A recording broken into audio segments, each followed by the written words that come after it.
Hello, welcome back to another video from Joe's World of Finance. Today we are talking about some new news that just dropped, is that the Tesla semi-truck is going to begin production in half to 2020. Look now at the universe.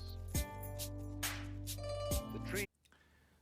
Okay, so we have been given access to a letter that was sent out to pre-order holders a couple days ago around the Tesla semi-truck. Now, the semi-truck is a large-scale freight type vehicle for shipping goods back and forth. You would have seen many semi-trucks on the road, and this is an all-electric version coming from Tesla. Now, it got announced, a couple of years ago, and we haven't really seen much movement on the front of the Tesla semi-truck. Now, that's obviously been concerning for a lot of people because they've been expecting this very large industry of commercial freight to be completely disrupted by this product. And it could be a tens of billions of dollars of revenue type product for them, because freight is one of the largest industries in the world. But we haven't really seen anything being announced from Tesla. So that's obviously been concerning. But let me read you this new letter. So, greetings again from the Tesla truck team.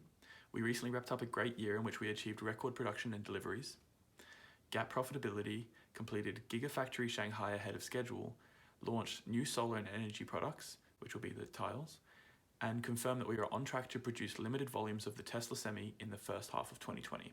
Now, there's an interesting thing here. It says they reached GAAP profitability in last year. Now, as of the moment of me making this video, the numbers for the whole year have not been released. Now, this does make me a little skeptical about this whole letter, right? So we've picked it up off of Twitter. It does make me a little bit hesitant just because they haven't released the fourth quarter of results. Would they be so sloppy as to reveal that they're going to be GAAP profitable for the whole year? And they had a pretty negative Q1 last year. So they would need hundreds and hundreds of millions of dollars of profit this quarter. I think it'd be close to $1 billion of profit this quarter to be able to offset that to be profitable for the whole year. So it could be them referring to the fact that they at least had a profitable Q3 and probable Q4 profitability, but not to the degree that they would have a whole year of profitability. So that aside, assuming this is still legitimate, so they're going to produce limited volumes of the Tesla Semi in the second half of 2020. Now, there's a lot of other stuff here, but essentially it's just been saying they've been testing it on tougher road conditions. The vehicles have held up very well thus far, and they continue to impress. In addition to the real-world tests, they have also successfully completed several important engineering development checkpoints. Now, as the truck's design continues to mature, those improvements are being rolled into our plans for building more production representative vehicles. So they've built a few prototypes, they've been testing them out on the roads, and they're going to have new details on next year. So in the short term, the team is gearing up for several weeks of winter testing to validate the truck's performance in cold weather and low traction conditions. Obviously incredibly important. Freight doesn't just stop. It's a full year type activity being done by big corporates like Pepsi, Coke, UPS, the United States Postal Service. There is billions of miles driven every single year by these trucks. It's incredibly important that they're reliable. So they're very excited to share the insights from the winter with us, as well as being able to highlight the major advantages of electric traction and motor control, which no diesel powertrain can match. That's obviously a very exciting part. We'll get into the stats in a second. But so over the last 2 years, as I mentioned, since they announced it, we have also actively engaged with CharIN. Now, that's an industry working group representing OEMs, customers, and charging equipment suppliers. They've been working to define a standard for charging heavy-duty electric vehicles because obviously this is the first of its type. There are other charging infrastructure networks that do traditional car charging. It's like 150 watts or 250 kilowatts. So it's not been possible yet to do the megawatt hour type batteries that they're going to have in these to charge them up fast enough, because you're going to need to have megawatts of capacity coming through here, or at least hundreds of kilowatts. So it's going to be very interesting to see what kind of charging infrastructure they can get with this CharIN working group. So we hope to see, quote here, we hope to be able to share the good outcome of those conversations with you in the coming months. Stay tuned. Thanks again for your support. So that's obviously incredibly exciting news to be getting from Tesla and themselves. So that was sent out to pre-orders, but it hasn't been ratified by official Twitter. So, grain of salt here. Let's just look into more of the actual statistics of the vehicle itself. So it's going to do a 20-second 0 to 60 when it has an 80,000 pound load. So that would be about 30,000 kilograms or 30 tons being dragged behind it. That's compared to 1 minute. 1 minute on a comparable diesel semi-truck. So that's 3 times faster just to ramp up speed. Now, it's also going to have a 0.36 drag coefficient. Now, I got a quote here from a research paper I got, I'll link to it in the description, called A Study on Aerodynamic Drag of a Semi-Trailer Truck.